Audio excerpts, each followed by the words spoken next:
Hello everyone, welcome to the session. आज की class में हम पढ़ने जा रहे हैं पंजाब स्कूल एजुकेशन बोर्ड की 6th क्लास की हिंदी की किताब पहली भाषा फर्स्ट लैंग्वेज, और उसमें उसका 7वां पाठ देश प्रेम। और चर्चा करेंगे आज इस पाठ के सार के बारे में। तो सार समझने से पहले कुछ कठिन शब्दों के जो अर्थ है इस पाठ में आए वो समझ लेते हैं।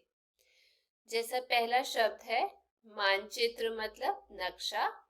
प्रतीक मतलब चिन्ह। उकेर का मतलब बनाना या अंकित करना। महज का मतलब सिर्फ। उन्नति का मतलब तरक्की, विकास या प्रगति। योगदान का मतलब सहयोग। गौरव का मतलब बड़प्पन। जिज्ञासा पूर्वक मतलब उत्सुकता से भरकर।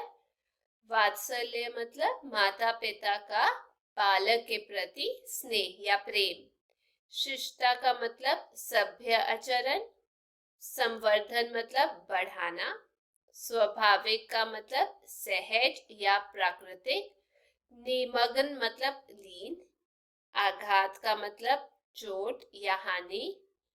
वशीभूत मतलब वश में या अधीन। अर्पित का मतलब निछावर करना या वारना।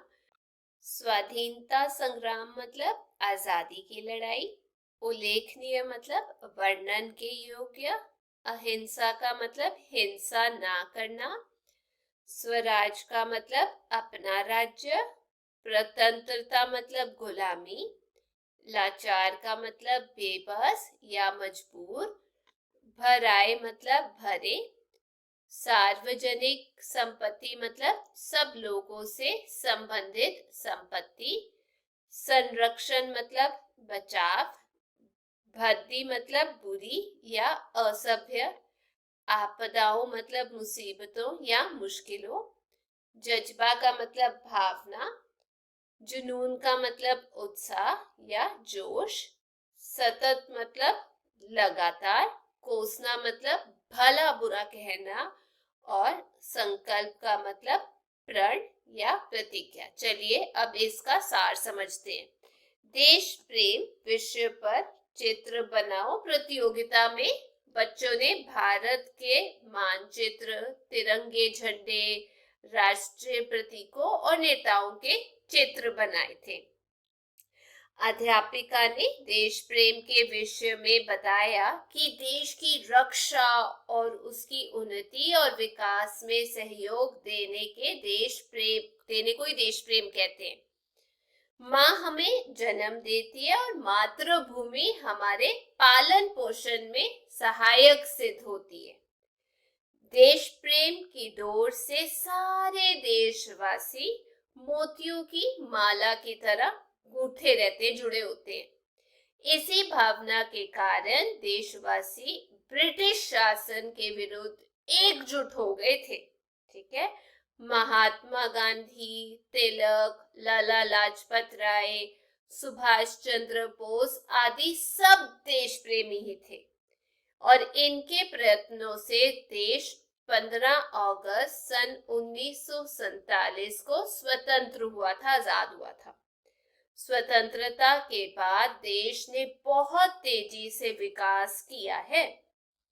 ये देश हमारा है और हमें इसकी संपत्ति की सदा रक्षा करनी चाहिए।